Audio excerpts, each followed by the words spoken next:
1장 1절은 설득하지 않습니다. 선언합니다. 태초에 하나님이 천지를 창조하시니라. 설명하지 않아요. 설득하지도 않고요. 선포합니다. 이것을 받아들이고 말고는 여러분의 책임이지만 이것이 믿어지고 받아들일 때 그 나머지 성경도 믿어지게 되고 그 믿어짐이 은혜가 되고 의로움이 되고 축복이 될 줄로 믿습니다. 창조 과정을 살펴보면 하나님께서 먼저 환경을 만드신 다음에 거기에 둘 것들을 채워가시는 방법으로 하셨고요. 모든 환경을 다 조성하신 후에 사람이 살 수 있는 최고의 환경을 만드시는 그런 일들을 하셨어요. 사람은 다른 창조하셨을 때의 피조물과는 전혀 다른 차원으로 하셨음을 알 수가 있어요. 다른 것들은 그냥 통으로 땅의 기는 짐승을 만드셨다. 바다의 물고기와 짐승을 만드셨다. 하늘의 새를 만드셨다. 이렇게 얘기했지만 사람을 창조하는 과정은 굉장히 자세하게 설명하고 있습니다. 왜 그럴까요? 사람이 하나님의 형상을 닮은 존귀한 존재이기 때문인 줄 믿습니다. 그만큼 귀하기 때문에, 존귀하기 때문에 다르게 하셨어요. 오늘 말씀을 통해서 그럼 뭐가 다르냐? 그럼 하나님이 왜 사람을 창조하셨는가? 그렇다면 그렇게 하신 이유가 지금 나에게 어떤 영향을 미치는가? 그럼 내가 어떻게 살아가는데 그 말씀이 필요한가? 오늘 말씀을 통해서 다 알 것만 같지만 다시 한번 확인하시고 점검하시고 깨달아서 오늘 말씀대로 살아가는 존귀하고 복된 인생 되기를 간절히 축복합니다. 먼저 사람은 누구일까? 사람은 하나님의 형상을 닮은 특별한 존재입니다. 창조 순서를 보면 1장 2절에 어떤 상태인지 알겠죠? 땅이 혼돈하고 공허하고 흑암이 깊음 위에 있었어요. 한마디로 말해서 엉망진창이에요. 뒤죽박죽, 혼란스러운 무질서 상태의 그런 곳에서 하나님은 분리해내기 시작해요. 혼돈과 공허와 흑암의 분리를 통해 질서를 부여하고 있고 이름을 부여하고 있어요.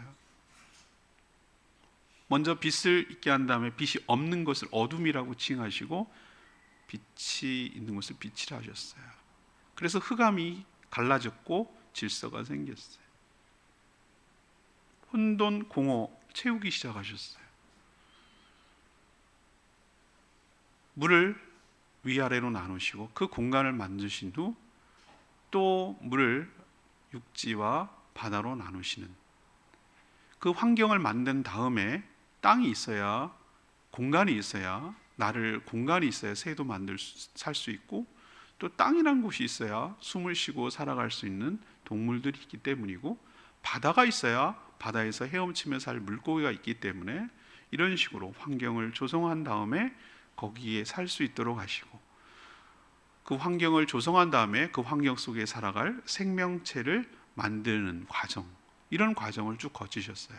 그게 첫째 날, 둘째 날 이렇게 순서대로 가는 것이죠. 그리고 나서 모든 것들을 다 만드신 후 최종 만드신 것이 바로 사람이에요. 왜 그럴까요? 사람이 살기에 모든 것들을 다 구비하고 완벽하게 한 다음에 사람을 만드신다는 것은 그만큼 사람을 특별하게 생각하고 존귀하게 생각하는 하나님의 배려이자 증거인 줄로 믿습니다. 우리도 볼까요? 물고기를 기르고 싶어요. 물고기부터 사는 사람이 어디 있어요? 물고기가 살 수 있는 큰 수조, 어항을 사고요. 산소가 공급되는 것도 사고요. 그 안에 환경을 숨을 때도 만들고요. 자갈도 만들고요. 돌도 있고요. 그렇죠? 조명도 달고요. 위치도 놓고 난 다음에 그 다음에 물고기를 사서 거기다가 풀어주고 살 수 있도록 합니다. 강아지 한 마리를 키우더라도 강아지 요즘 애완견을 키우는 집이 많은데 강아지부터 덜렁 사는 사람이 분양받는 사람이 어디 있어요? 계집도 만들고, 거기에 쉴 수 있는 방석 같은 것도 만들고, 먹이통도 물통도 이런 거 다 만들고, 그렇죠? 그리고 나서 분양하고 해서 키우죠. 환경을 다 조성한 다음에 만드는 거예요. 왜? 그만큼 귀하기 때문에. 그냥 오면은 살 수 없기 때문에 살 수 있는 환경을 다 만든 다음에 그렇게 하는 거예요. 자, 동식물하고 사람이 어떻게 다른가? 동물, 식물들, 여러 생명체들은 그냥 뭐라고 표현하셨냐면은 각기 그 종류대로 창조하셨다라고 표현하고 있어요. 각기 그 종류대로 창조하셨다. 여러분, 단백질 덩어리가 아메바가 되고 이거 아니에요. 하나님은 처음부터 종류대로 창조하셨어요. 참새는 참새, 피라미는 피라미, 기린은 기린이에요. 침팬지는 침팬지, 오랑우탄은 오랑우탄, 이렇게 만드셨어요. 그것이 진화해서 사람이 된 게 아니에요. 처음부터 하나님은 각기 그 종류대로 창조하셨다는 거 여러분 꼭 기억하셔야 돼요. 그렇지만 그렇게 일반화시켜서 퉁치고 그냥 사람도 그렇게 만들지 않았어요. 사람만 독특하게 만드셨어요. 사람만 특별하게 만드셨어요. 하나님이 오늘 26절에 얘기하잖아요. 그 위에 땅의 짐승대로 그 종류대로 이거와는 달라요. 26절부터 나오는 하나님이 사람을 창조하시는 과정은 그 여타 동물과는 전혀 달라요. 성부, 성자, 성령 하나님이 협력하고 협조하고 함께 협력해서 사람을 만드는 것을 볼 수 있어요. 그래서 우리라는 표현을 쓰고 있어요. 하나님이 이르시되 우리의 형상을 따라 라고 말하는 거 여러분 주목하셔야 돼요. 그러면 여기서 우리는 누굴까? 성부 하나님, 성자 예수님, 성령님의 모습이에요. 그래서 우리는 성부 하나님, 성자 예수님, 성령님의 그 모습과 흔적들이 우리 가운데 남아 있어요. 그것을 닮게 되어 있기 때문에 형상을 따라 모양대로 우리가 만들었다고 그래서 성부 성령 하나님이, 성자 성령 삼일체 하나님이 이 모든 일들을 같이 관여하시고 작업한 것을 알 수 있어요. 여기서 중요한 개념이 이 형상, 모양이라고 말하는 것이에요. 하나님은 어떤 틀이 없어요. 붕어빵처럼 무슨 틀이 있는 게 아니에요. 사람이 부모님이 유전자처럼 그렇게 하는 것 아니에요. 그렇지만 우리 안에는 하나님의 흔적, 하나님의 성품, 하나님의 인격, 하나님의 속성이 우리 가운데 반영되어 있는 줄로 압니다. 전 이것을 뭐라고 표현할 때 어때 적절하게 쓰냐면은 작가와 작품의 관계성 속에서예요. 하나님이 우리를 창조하셨기 때문에 작가라고 하고, 하나님이 창조한 작품을 이 세상 모두와 또 사람이라고 친다면 모든 작품 세계는 작가의 모습이 반영되어 있습니다. 어떤 경우는 자화상을 그리는 경우도 있어요. 우리도 어떤 작품을 보면 작가의 정신세계를 알 수 있고 작가의 목적과 의도를 알 수가 있어요. 아, 이 사람이 뭘 추구하는구나, 무엇을 아름답다고 하는구나, 무엇을 말하려고 하는구나 라는 것이 작품 속에 나와 있어요. 모든 작품에는 작곡을 했을 경우 작곡가와 작사자의 이름이 들어가고요. 그림 같은 경우 칸 귀퉁이 우측 아래 정도에다가 뭐라고 하냐면은 자기 시그널을, 사인을 이렇게 적어요. 뭐 LSS 이상석 이렇게 적어.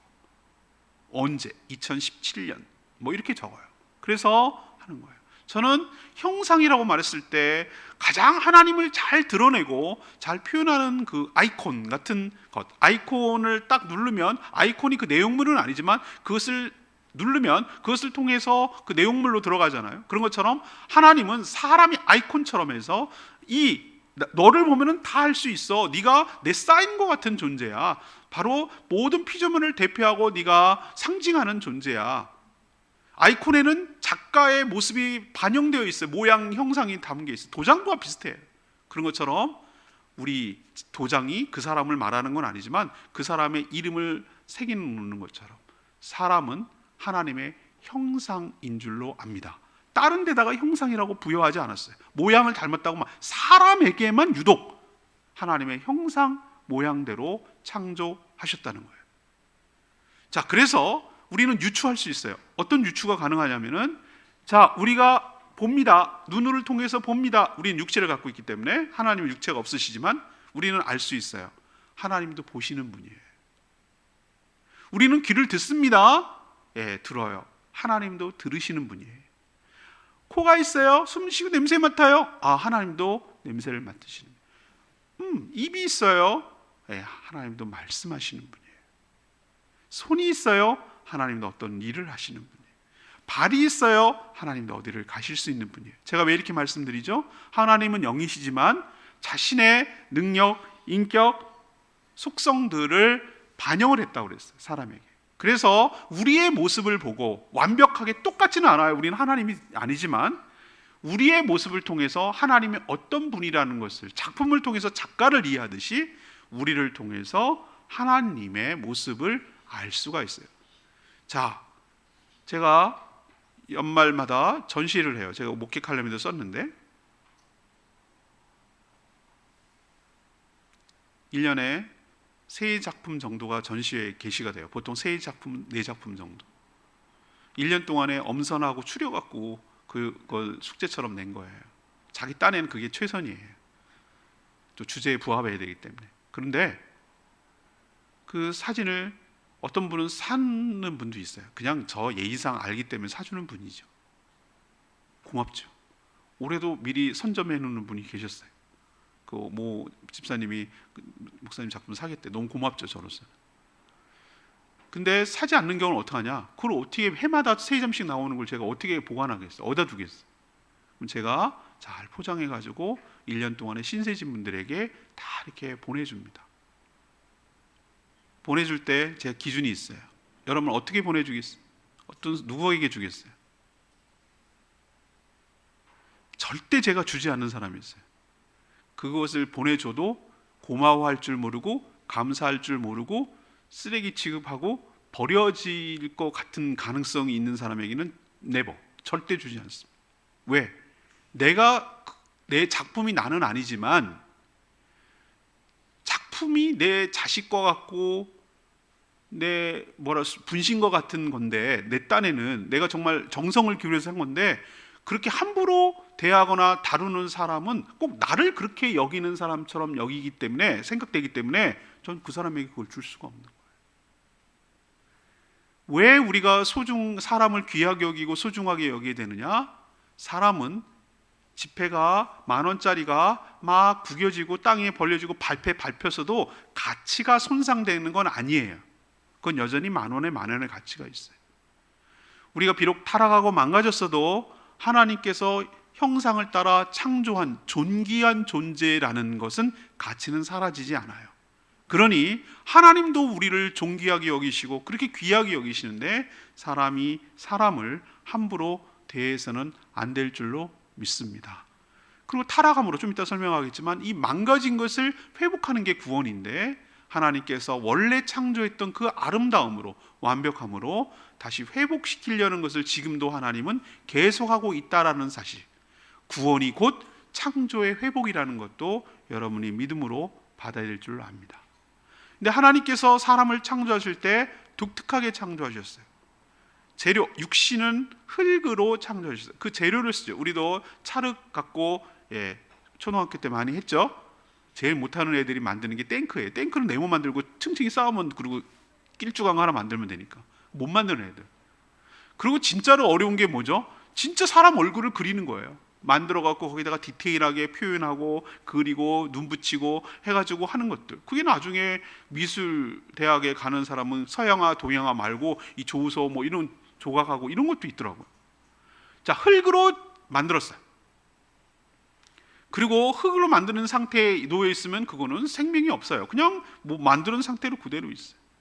그렇지만 하나님께서 2장 7절에 보면 그 코에다가 하나님의 생기를 불어넣으셨다고 그랬어요. 그러자 비로소 생영, 살아있는 영이 되었다라고 오늘 표현하고 있어요. 여기서 사람에게 중요한, 다른 동물들과는 차원이 다른 중요한 원리를 얘기하고 있어요. 다른 동물들은 흙으로 만들어서 모양은 있어요. 그렇지만 생명이라고 표현하지 않아요. 사람에게만 육신 그 안에 영혼이 있어요. 영혼이 있어서 이 둘이 함께 있을 때 비로소 온전한 사람이라고 말하고 살아있는 영이라고 말하는 거예요. 이 말을 뒤집으면 타락해서 이 몸과 영혼이 죽었거나 몸만 남았거나 영혼이 죽은 거예요. 단절된 거예요. 그러면 그거는 생명이라고 말하지 않아요. 그게 예수 그리스도를 믿고 하나님과 관계가 끊어진 사람들을 말합니다. 자, 그러면 죽어가지고 분리되는 거, 소멸이 아니라고 말했어요. 죽음은 육신, 흙과 영혼이 분리되는 현상을 죽음이라고 말하는 거예요.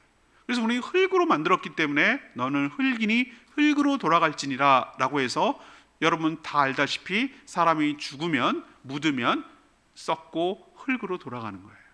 왜? 원래 재료가 그렇게 만들었기 때문에. 그 영혼은 재료로 흙을 만들지 않았기 때문에 죽을 수가 없는 것이에요. 왜 이거를 설명합니까? 하나님께서 왜 이렇게 구구절절하게 자세하게 디테일하게 설명하죠? 너희들의 존재가 무엇인지를 잊지 말라는 거예요. 우리는 양면성이 있어요. 어떤 양면성이 있느냐?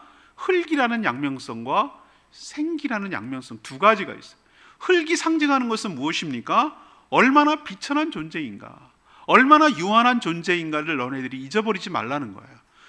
땅바닥에 밟고 신발에 밟히고 아무것도 가치 있게 여기지 않고 오히려 먼지를 털어버리는 그런 존재, 죽으면은 그 흙으로 돌아가는 존재라는 걸 너희들이 잊지 말라는 거예요.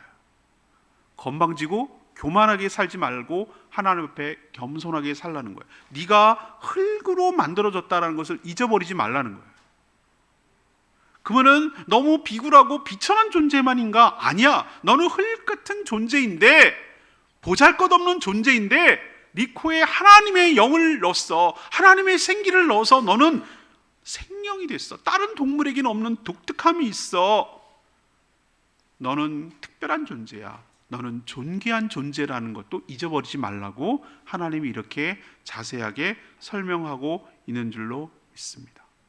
하나님의 원래 계획은 동산을 계획하고 관리하고 다스리는 거 좀 이따 설명합니다만, 그런 존재에서 나중에 하나님은 뭐 어디까지 생각을 했냐면은 그 뒤에 하나님의 자녀로 삼아주실 계획까지도 하고 있었던 거예요. 하나님. 우리 피노키오 동화 아시죠? 피노키오 나무로 만든 거. 피노키오의 일생의 소망이 무엇입니까? 나는 나무 인형이 아니라 사람이 되고 싶어. 그 끝에 가면 어떻게 되죠? 사람이 돼요. 원래 사람이 될 수 없는 존재죠. 나무로 만든 인형이잖아요. 근데 나중에 그의 소원대로 사람이 되잖아요. 우리는 하나님의 자녀가 될 수 없어요. 어떻게 피조물이 신이 된단 말이에요? 말도 안 돼요. 근데 하나님은 우리를 단순히 피조물로만 끝일 것이 아니라 나중에 신약에 와서 넘어보니 보니까 우리를 자녀 삼아 주시고, 자녀이기 때문에 하나님 아버지와 함께 살 수 있도록 천국으로 인도할 정도로 그렇게 존귀하게 처음부터 계획하고 만든 존재라는 것, 여러분 꼭 기억하시기를 바랍니다. 다 알고 있는 사실을 제가 왜 이렇게 말씀드릴까요? 여러분이 잊지 말아야 될 게 있어요. 사람이라고 말했을 때 저 사람이 온전한 하나님이 창조했을 때 원래 사람이라고 말하는 의도는 영혼, 육신 하나로 있을 때 그것을 사람이라고 말하는 거예요. 육신하고 영혼이 분리가 되면은 사람이라고 말할 수가 없어요. 그건 온전한 사람이 아니에요. 또 몸은 멀쩡한데 영혼이 죽은 사람은 사람이라고 할 수가 없는 거예요. 하나님이 창조하신 의도대로. 제가 지금 이제 앞서서 묵상을 하기 때문에 어디까지 좀 갔냐면은 7장까지 지금 묵상이 되어 있는 상태예요. 노아홍수 얘기를 하세요. 노아홍수 부분을 제가 어저께 묵상을 했기 때문에 생생하게 기억이 남아요. 어저께 부분을. 근데 뭐라고 하는 줄 아세요? 하나님 보시기에 사람들을 이렇게 쳐다보니까 너무나 죄악에 관영하고 하는 생각마다 모든 계획마다 너무 악함을 보시고 하나님께서 그 영혼을 그들에게서 떠나고 거두기로 작정하셨어요. 성령이죠. 근데 거기 놀라운 표현이 나와요. 하나님의 영이 떠나고 나니까 그들이 육신이 된지라 라는 표현이 나와요. 그 육신이 원래 육신이었잖아. 근데 뭐 육신이 된지라고 그래? 영어를 제가 표현을 살펴봤어요. fresh. 그 얘기는 뭐냐면은 고기 덩어리가 된지라 그 뜻이에요. 무슨 말인지 아시겠어요? 이 얘기는 뭐냐면은 하나님의 영이 떠난 존재, 다시 말해서 영혼이 죽은 존재는 사람이 살덩이에 불과하다는 뜻이에요. 육신만 남은 경우는. 충격적이에요. 그러고 나서 이런 상태에서 오래 살 수 없으니 수명을 120년 정도로 한다라고 하나님이 거기에 발표해요. 그 전까지 아담이 900몇 년을 살고 무두셀라를 먹고 언제 살고 이게 말이 돼? 이게 이러니까 내가 못 믿겠다니까 이렇게 얘기하지만 그때 환경과 홍수 이전이기 때문에 그 타락 후에 하나님께서 저주를 내리시고 육신이 된지라 라고 말한 이유, 홍수 이후에 수명이 120살이란 말이 굉장히 타당하게 들렸어요. 그 뒤로부터는 정말로 수명이 고 100대에서 끝나요. 오래 살면. 지금 우리가 이렇게 과학 문명이 발달하고 의학이 발달해도 120살 사는 것이 굉장한 장수로 여기는 게 그 이유예요. 모든 성경은 비과학적이라고 말하지 말고 믿을 때 그것이 나중에 입증이 되는 과정을 거쳐요. 여러분 명심해야 될 것, 온전한 사람이 무엇인가? 육신과 영혼이 함께 있을 때, 살아있는 영이 될 때, 하나님의 생기가 있을 때 그 안에 생명이 되는 것 기억하시기를 바라고요. 다른 피조물과는 차원이 다른 존귀한 존재라는 사실을 여러분이 꼭 기억하시기를 바랍니다. 이것이 우리에게 어떤 영향을 줄까요? 내가 흙이고 흙으로 돌아갈 존재임을 기억하고, 내가 죄인이라는 사실, 원래는 죽지 않았는데 너는 흙이니 흙으로 돌아간다는 것은 타락한 이후에 하나님이 형벌을 내리시는 말 중에 나와요. 그 얘기는 뭐냐? 그렇구나. 모든 사람이 예외 없이 죽는다는 얘기는 모든 사람이 죄인이란 뜻이거든요. 내가 흙이구나라는 겸손함이 우리 가운데 있어야 될 줄로 믿습니다. 그렇지만 하나님의 생기가 우리 가운데 있다는 존귀함과 자긍심이 있어야 될 줄로 믿습니다. 그리고 죄는 별 볼 일 없어요. 죄는 아니에요. 하나님이 오늘 창조하실 때 뭐라고 했냐면은 남자와 여자를 창조하시고 27절에 그렇게 표현하고 있어요. 보세요. 하나님이 자기 형상 곧 하나님의 형상대로 사람을 창조하시되 남자와 여자를 창조하시고, 그 부분을 따로 떼서 남자와 여자를 어떻게 창조하셨는지를 보여주셨지만 일반적으로 오늘 여기서 전체적으로 말씀하셨을 때는 원래 처음부터 계획하시기를 남자와 여자를 창조하신 줄로 믿습니다. 역할이 다른 거예요. 돕는 배필을 했지만 돕는 자기 때문에 하찮은 존재가 아니라 능력 있고 그만한 실력이 있고 마음이 있기 때문에 도울 수가 있는 것이에요. 열등의 관계가 아니라 하나님은 처음부터 남자와 여자로 사람을 창조하신 거 여러분 기억하셔야 될 줄 믿습니다. 여기서 무엇을 배울 수 있냐면 하나님은 처음부터 사람을 차별하지 않고 멸시하지 말고 누구든지 어떤 존재이든지 하나님의 형상을 닮은 자들은 존귀하게 여길 뿐만 아니라 동등하게 여겨줄 것을 하나님 말씀하고 계시는 거예요. 이 다 알 것만 같은 이 말씀 가운데 우리가 어떻게 살아가야 되는지 그 정신을 다 담고 있어요. 겸손해라, 자긍심을 가져, 그리고 모든 사람을 차별하지 말고 평등하고 공평하게 대하라는 거예요. 자, 두 번째, 그럼 사람은 어떤 존재인가?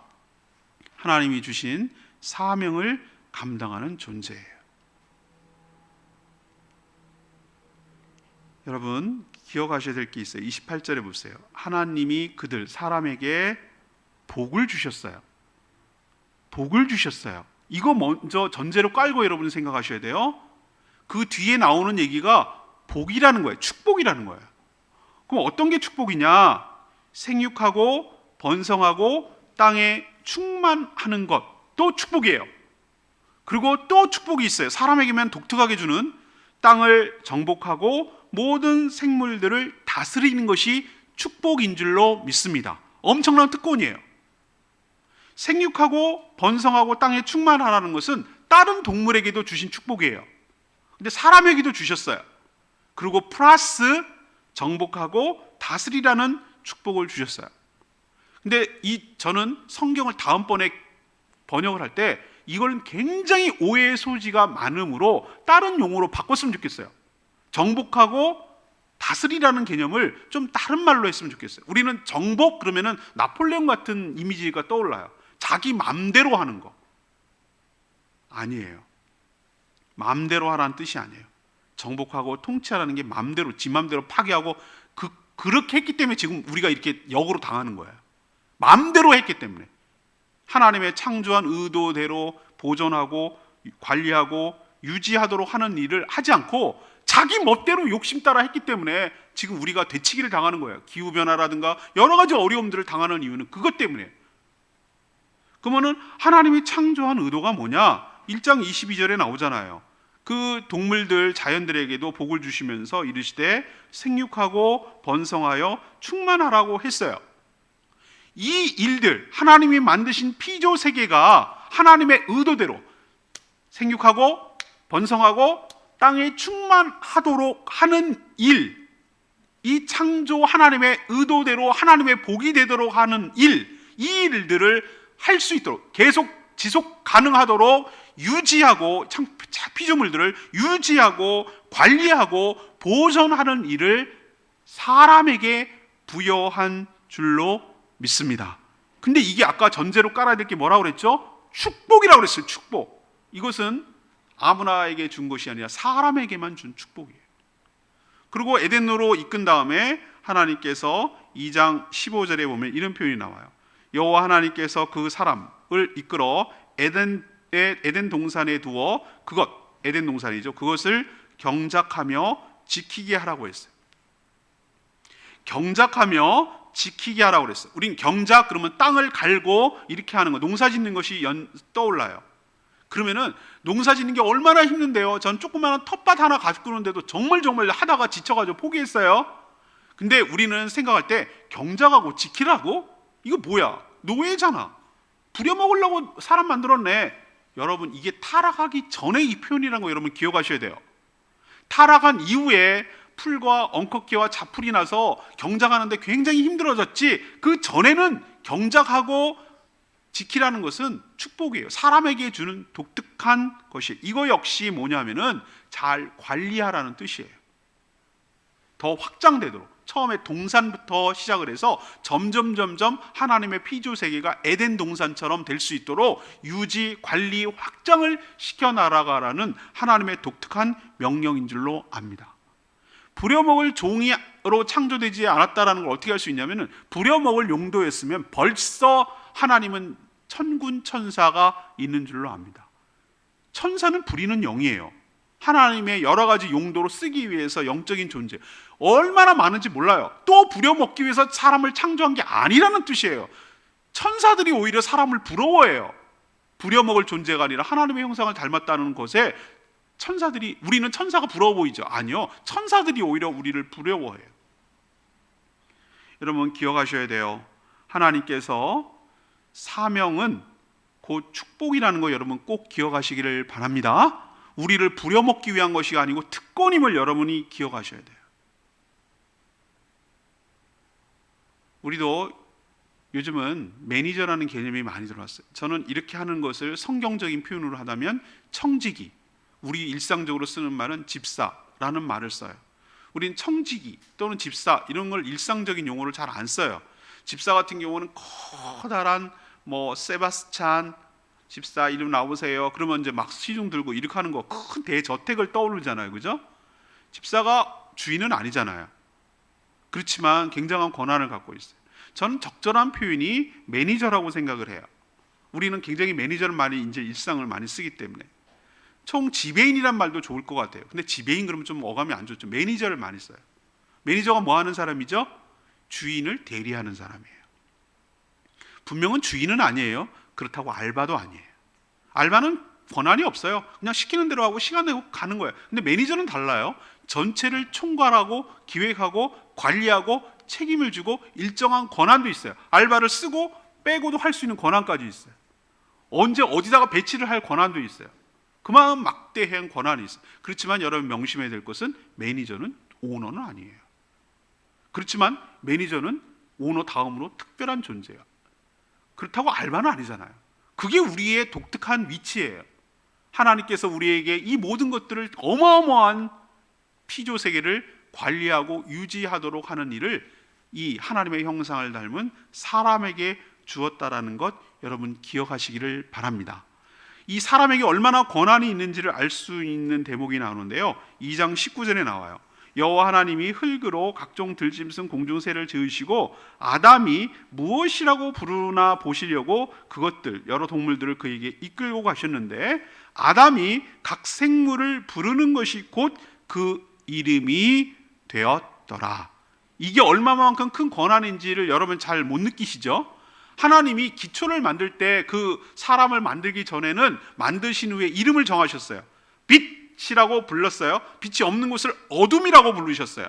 바다 물 한쪽으로 물 모아서 그것을 바다라고 부르셨어요. 물이 없는 이쪽을 뭇 또는 땅이라고 부르셨어요. 그리고 나서 동물들을 이것들을 다 흙으로 창조하셨어요. 그리고 나서는 그 다음부터 관여하지 않으세요. 누구에게 이것을 위임하고 그 권한을 주냐면은 사람에게 위임하세요. 어떤 이름을 짓는다는 것은 그것을 지배하고 관리하고 통제한다는 의미가 있어요. 사람이 막 태어났을 때 자기가 자기 이름 짓는 거 봤어요? 여러분 이름을 여러분이 짓는 사람이 세상에 어딨냐고. 낳은 부모가 짓거나 할아버지가 짓거나 위에 먼저 있던 분이 짓는 거예요. 그를 관리하고 양육하고 다스리고 키워내는 쪽에 이름을 붙이는 거예요. 이름을 붙인다라는 것은 그 사람을, 그 존재를 명명한다는 것은 관리하고 통제하고 한다는 의미이기 때문에 엄청난 권리예요. 특권이에요. 코가 기네, 코끼리. 목이 길구나, 기린. 사람 아담이 그 동물의 이름을 붙이는 대로 됐다. 이거는 그 매니저를 하는 것을 상징적으로 보여주시는 것이고, 사람에게 얼마나 큰 권한, 하나님이 할 수도 있는 것을 하지 않고 사람에게 위임했다라는 상징적인 것을 우리에게 보여주는 것이에요. 그렇지만 이러한 막대한 권한이 있기 때문에, 굉장히 특별하기 때문에 이 매니저가 지가 관리하고 막 매출이 올라가고 엄청나게 잘 되고 그러면 남들이 보기에 사장님 그러면 지가 사장인 줄 착각할 수 있어요. 그래서 하나님 네가 사장이 아닌 거 잊어버리지 마라는 것을 깨닫게 하려고 동산 중앙에 있는 선악을 알게 하는 나무를 두셨어요. 그리고 딱 한 가지만 금기사항을 정하셨어요. 다른 건 네 맘대로 해도 돼. 그러나 딱 한 가지, 선악을 알게 하는 나무의 열매를 먹지 마라.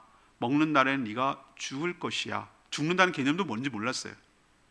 하지 마. 네가 피조물이라는 거 잊지 마. 네가 아무리 매니저고 하나님의 형상을 닮은 귀한 존재라도 네가 오너는 아니야. 네가 매니저 역할을 잘 감당해. 그렇지만 창조주 하나님이 있다라는 거 잊어버리지 말고 그 나머지 자유를 사용해야 돼. 그것까지 선을 넘으면서 네가 마치 오너인 것처럼 행동하거나 말하거나 활동해서는 안 돼.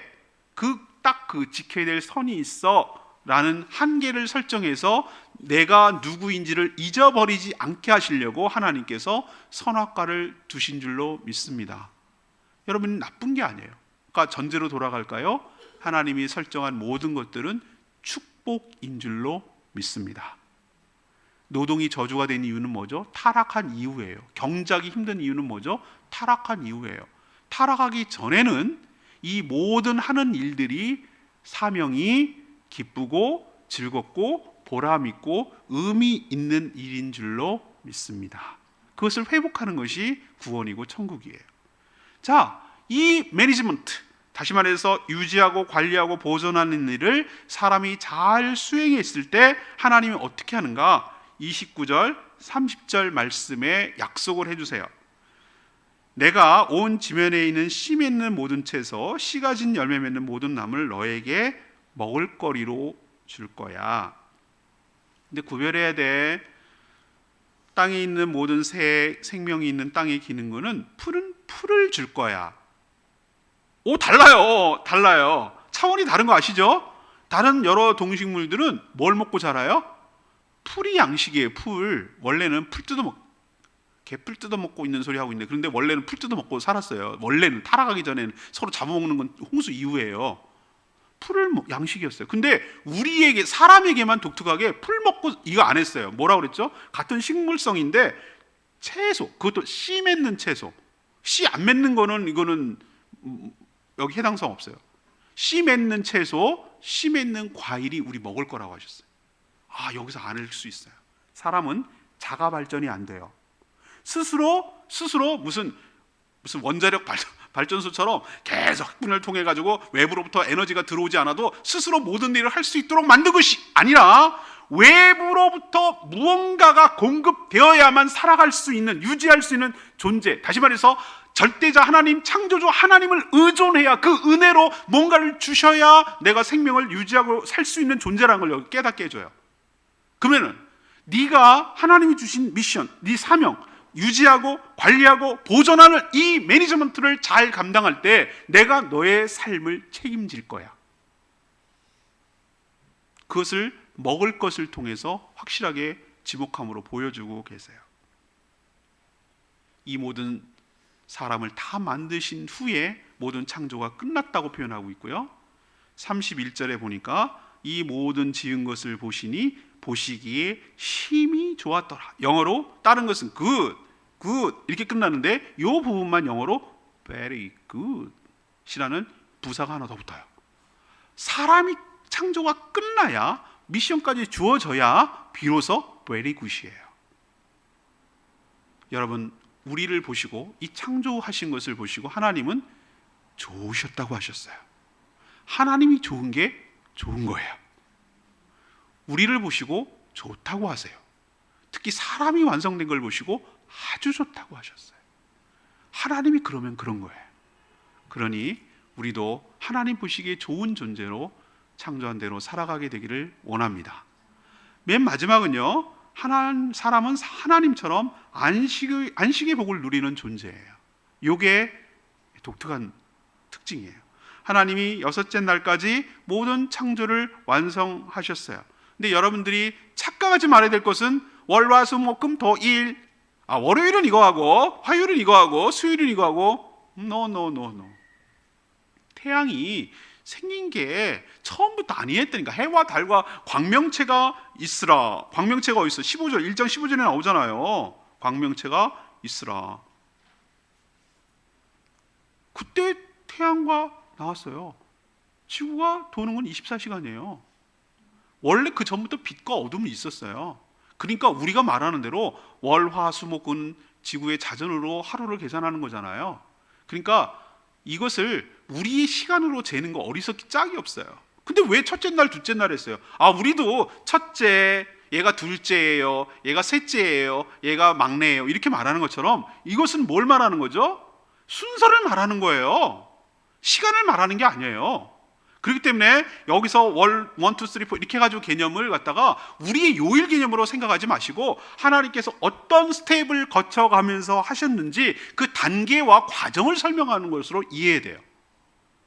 자, 그러면 일곱째 날에는 뭐 하셨는가? 구별했어요. 여섯째 날과 차원이 다른 날을 설명하기 위해서 아침이 되고 저녁이 되고 아침이 되니 한 날이라고 말하는 것은 뭐냐면 구분짓기 위해서, 그 여섯째 날과 일곱째 날을 구분짓기 위해서 그렇게 표현하는 거예요. 그래서 일곱째 날에는 안식하셨다고 그랬어요. 안식.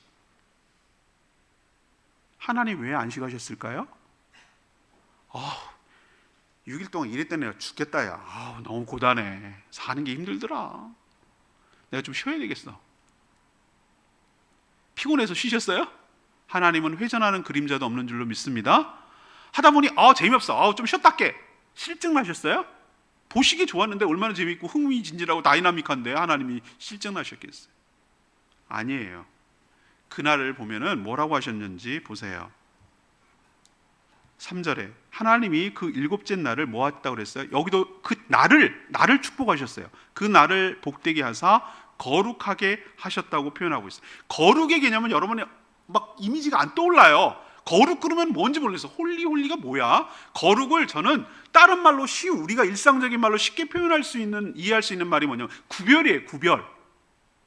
다른 날과 차별하는 거예요. 차별은 좀 뭔가 안 좋은 어감인데 구별이라는 것은 분명히 다른 여러 가지 콩이 있는데 그 중에 팥이 있으면 이건 딱 도드라지는 거예요.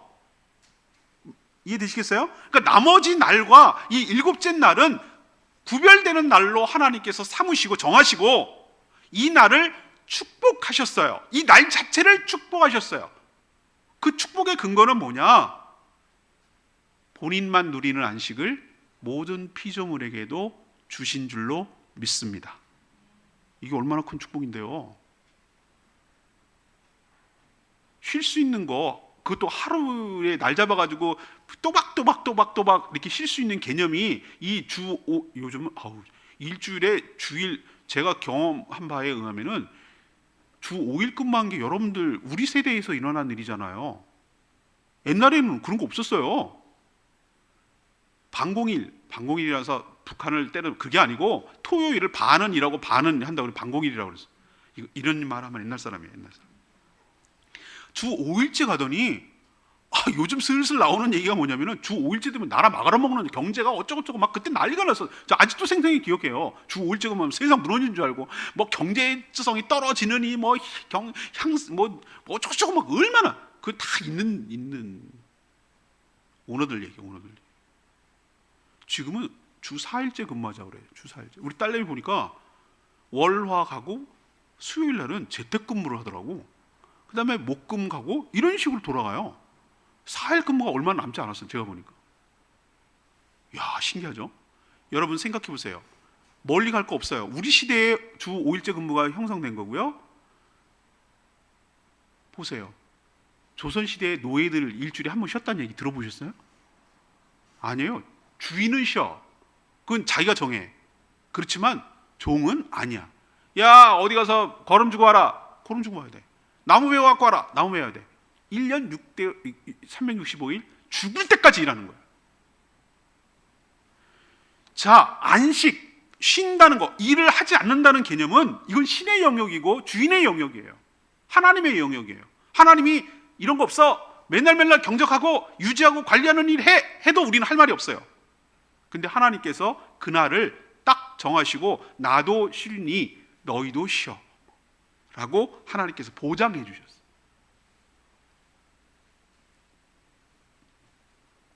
이게 안식일의 기원이 됩니다. 일 중독에서 벗어날 수 있도록 축복을 주셨습니다. 생계의 부담에서 벗어나도록 은혜를 주신 날이 이 안식일인 줄로 믿습니다. 그날 일 안 해도 내가 먹고 사는데 지장 없도록 내가 너의 삶을 책임져 줄게. 그리고 너는 특별한 존재야. 기계가 아니야. 일벌레가 아니야. 노예가 아니야. 일 부려먹는 종이 아니야. 너는 나와 형상을 닮은 특별한 존재야. 내가 쉬는 것처럼 너희도 쉬었으면 좋겠다. 그리고 단순히 그날을 아무것도 안 하는 걸로 하지 말고 너랑 나랑 더 친하게 잘 지내자. 주인하고 매니저하고 잘 지내야 잘 굴러가거든요. 너랑 나랑 더 친하게 잘 지내는 날, 그날 일하지 말고 교제하고 더 친밀하게 지내는 날로 삼자.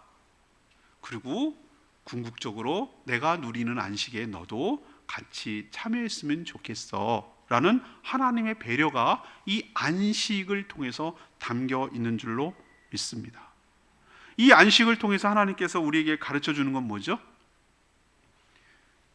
이 모든 것들을 누가 만들었게? 하나님이요. 안식일을 만드신, 안식하신 그 하나님이 이거를 제정했기 때문에 우리는 돌아오는 한 주마다 누구를 의식하게 되냐면 하나님 아버지를 의식하게 될 줄로 믿습니다. 이것조차도 없으면 이 세상에 누가 오는지 누가 만들었는지 내가 누구인지조차도 모르고 살아가는 거예요. 악착같이 돈 벌어야지, 문 열어야지, 가게 문 열어야지, 일요일에 더 많이 사람이 오는데 해야지, 이렇게 돈 하면서 하나님께서 삶을 책임져 주시는 것을 믿지 못하고 불신 가운데 죽도록 일벌레처럼 기계처럼 살아가도록 만든 그런 불행을 하지 말라고 하나님께서 그날 따로 떼도 너 사는데 지장 없어. 내가 너를 더 축복해 줄 것이고 더 충전해서, 재충전해서, 리프레시해서 더 많은 능률껏 일할 수 있도록 내가 영과 혼과 너의 육신을 쉬도록 만들어 줄 거야. 내가 누리는 축복을 너도 누리고 하고 싶다라는 의미. 그리고 너가 뭐 하는 사람인 거 잊지 마. 열심히 6일 동안 내 매니지먼트 유지하고 관리하고 풍성하게 되는 일을 했으면 이렇게 쉬는 날도 있고, 이런 것부터 자유로움, 노동으로부터 자유함, 사명으로부터 자유하고 프리한 자유로운 편안한 날도 있다는 거 잊어버리지 말고, 나와 함께 이날 일하지 않고 교제하는 그 기쁨을 누렸으면 좋겠고, 다시 충전해서 열심을 힘을 내서 능률을 있게 하고 내가 누리는 천국에서 누리는 것도 너도 누리게 되기를 원해. 이것이 바로 하나님께서 창조할 때부터 우리에게 독특하게 주신 축복인 줄로 믿습니다. 구원이란 뭔가? 이렇게 원래 좋았는데, 다음 주에 얘기할 선악과 얘기를 할 거거든요. 그것 때문에 타락해서 망가졌어요. 그럼 구원은 뭔가? 다 망가진 이것을 창조의 원래 이 모습대로 다시 회복하려는 그 모습, 그 목적, 그 의도대로 회복하려는 일이 구원의 역사고 구원의 과정인 줄로 믿습니다. 그런 의미에서 지금도 하나님은 창조하시는가? 네, 창조하고 있다고 봐요. 주님이 가셔서 뭐 한다고 그랬죠? 맨션, 내가 너희들이 거할 처소를 만들고 돌아오겠다고. 처소가 뭐겠어요? 천국이죠. 새하늘과 새 땅을 지금 준비하고 계시고 우리를 데려가기, 이주하기 위해서, 새로운 곳으로 이주하기 위해서 요한계시록에 나오는 모습이 에덴 동산 모습과 너무 닮았다고 제가 설명했잖아요. 거기서 우리가 살게 될 줄로 믿습니다. 자, 정리합시다. 사람은 어떤 존재라고요? 썩어도 좋지? 지폐 10,000원짜리 구겨갖고 땅에 밟으면 10,000원 아니에요? 아니라고 말씀드렸어요. 그래도 10,000원이에요. 하나님의 형상대로 창조된 존재라는 거 기억하시기를 바랍니다. 그렇지만 타락으로 망가졌기 때문에 그 원래 창조한 대로 회복해야 되는, 구원받아야 될 존재, 그리고 구원받아야 될 이유이기도 해요. 회복해야 되기 때문에. 그리고 우리가 서로서로를 존귀하게 대해야 될 이유가 여기에 있는 줄로 믿습니다. 두 번째는 하나님이 주시는 사명이 고된 일이 아니고 부려먹기 위한 것이 아니라 축복임을 기억해야 될 줄로 압니다. 하나님이 책임져 주세요. 그 사명을 감당하면 먹을 것을 주신다고 하셨어요. 그 사명이 뭐죠? 하나님의 피조 세계를 잘 유지되도록 관리하는 것이고 보존하는 것이고 경작하는 것이, 그게 정복이고 그게 다스리는 거예요. 내 맘대로 하는 게 아니에요. 생명체가 유지되도록, 이 질서가 유지되도록 파괴하지 말고 유지 보존하도록. 믿는 사람들이 세상에, 안 믿는 사람들이야 그 돈이 똑이 올라가지고 개발해갖고 그 이득을 하려고 한다고 하지만 왜 믿는 사람들이 그게 아무 생각 없이 그렇게 욕심에 이끌려서 사냔 말이에요. 파괴되면 다시 회복하기가 어려운데. 생명체를 왜 귀하게 여기지 않느냔 말이에요. 이 말씀을 읽고도 왜 막 동물을 학대하고 동물을 죽이고 그런 일을 하느냐 말이죠. 제가 감동받은 제주에 최근 기사가 있어요. 애월에 가면 그 유리벽, 그 소음 때문에 하려고 거기 새가 엄청 죽는다는 거예요. 근데 어떤 사람이 청혼을 해가지고 거기에 이렇게 그 유리에 뭐 있으면 새가 착각하지 않고 피해가는데 유리에 박아가지고 얼마나 많이 죽는지, 그것도 몰랐어요. 세상에. 그 사람 칭찬해줘야 된다고 생각해요. 생명을 유지, 생육하고 번성하고 땅에 충만하도록 하는 일에 협력하는 것이, 그 일에 하는 것이 하나님의 뜻에 부합하게 살아가는 것인 줄로 믿습니다. 사람에게서 더 확대돼서 동물과 자연과 모든 피조 세계까지 확대돼서 사람이 부여된 매니지먼트, 이 청지기 집사로서의 역할을 잘 감당하는 것이 하나님이 우리에게 부여한 사명인 줄로 믿습니다. 이걸 감당하면 하나님 책임져 주신대요. 그렇지만 매니저지 주인이 아닌 거 여러분 꼭 명심해야 돼요. 마지막으로 안식을 지키는 것, 내가 안식일을 지켜주는 것이 아니에요. 안식일을 지키면 안식이 나를 지켜주는 줄로 믿습니다. 돈독 오르는 곳에서, 일벌레에서, 생계의 부담에서 나를 해방시켜 주시고 축복하여 주실 줄로 믿습니다. 그렇게 벌어도 더 부자가 될 것 같죠? 천만의 말씀. 하나님이 복을 주셔야, 축복해야 부자가 되는 거고 잘 살 수 있어요. 안식일, 주일날 어긴다고 더 부자 되지 않아요. 더 망가지고 더 일찍 끝나요. 명심하시고 거룩하게 주일을 지키는 저와 여러분 되기를 소망합니다. 내가 누구신지 아셨죠? 하나님의 창조의 의도대로 살아가는 저와 여러분 되기를 축복합니다. 오늘 찬양 7장